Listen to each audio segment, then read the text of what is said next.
If you got a good product, the world will come to you.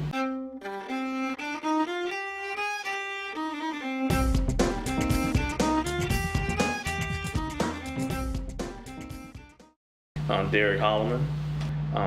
Lucid Enterprises, which is the makers of Mist Premium Spring Water. Been in business 14 years, and hopefully I can make it to that 15th year. It was funny with the bottled water at the time in '97. Wasn't a lot of people in the business. It was really a niche market. Mm-hmm. So I saw a lot of my buddies drinking bottled water. Mm-hmm. So I was like, man, I think that's a pretty good niche to get into. So I researched it for about a year.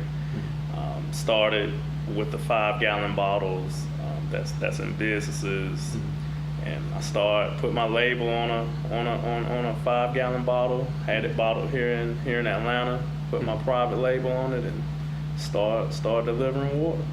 For the actual bottle design, I won the Berkeley Springs contest, and that's for the People's Choice Award for best bottle design. And then I won the big award where we won second place for best bottle design in the world.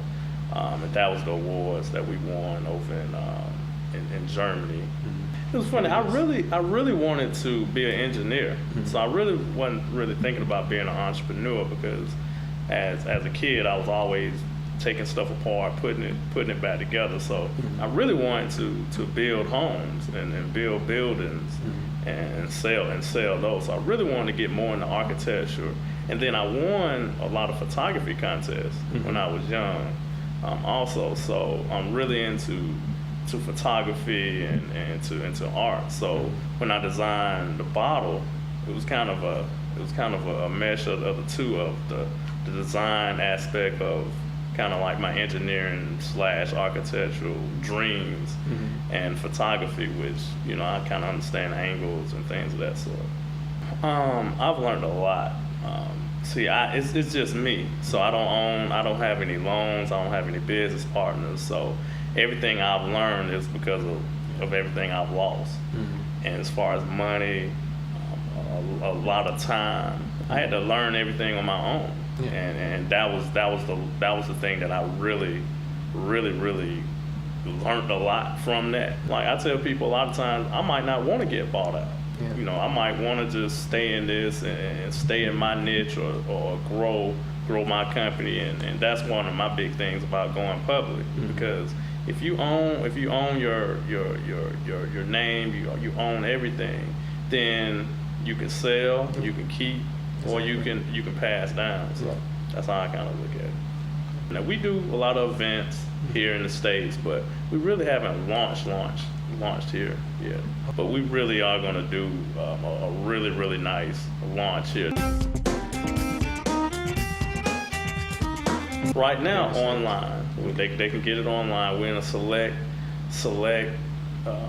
hotels and restaurants over in the UK and here in the States, but it's primarily online because we don't want to dilute the product, because it's a couple of brands that when they first came out, they were exclusive brands, and then all of a sudden they expanded so quickly, they started going in plastic bottles, and then they started, you can buy them at a convenience store now, and we don't really want to do that. We want to keep it exclusive. Because we feel like our product is that, but we don't want it to be gimmicky. We don't want to, say it's $60 a bottle for a bottle of water, but we want to keep it like, hey, when you're drinking it and when you have it, it's a pleasure that you have it, not that anybody else can get it.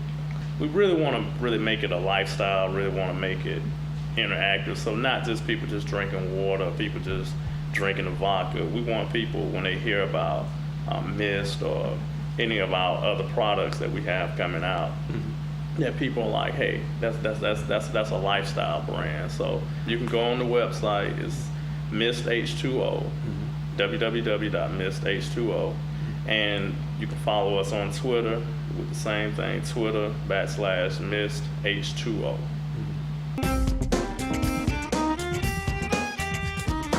I think I am Atlanta because I'm born and raised. here. So I've seen the change in Atlanta. I've seen the ups and downs of Atlanta. So to me, that is what has made me, because I understand that. I understand the ups and downs in business. I understand that you hot today and not tomorrow. So just me being from Atlanta, I totally get that, and I think that's helped me in my business. It's helped me just stay humble. It's helped me, just build relationships and really always be genuine. So Atlanta is me, and I'm thankful and grateful that I am, born and raised here. I think that I think we're turning that corner of becoming really a truly a big city, because we're more of a commuter city. Like, we have to have cars. You have to have a car here. So I feel like they're really trying to make this more of like a New York or Chicago, where everything's in one spot. You can walk to everything. The transit system's really trying to get better. So I'd say within the next 10 to 15 years, I think Atlanta is really going to be considered a big city, because now you still only hear about LA and New York and maybe Miami a little bit, but people still kind of look at Atlanta as like, hey, it's still it's a big name, but it's still a small town. So I think we're really trying to kind of get out of that mold, and we're really gonna be really known as a big city. Just stick to it. Just stick to it. You can't flip flop. When people say they're hustlers, I really don't like that word, because I think that's a connotation of you doing a whole bunch of different things. To me, I say stick to it. People will respect you for that, and I think that's what most people respect me for. Not because I have a pretty good product, not because I'm getting some notoriety. It's that wow, this guy's really been in business almost 15 years, and he's in his middle 30s. So that's my biggest advice. Just really stick to it and focus on your product. This product is opened doors for me, and now I can open doors for a lot of other people.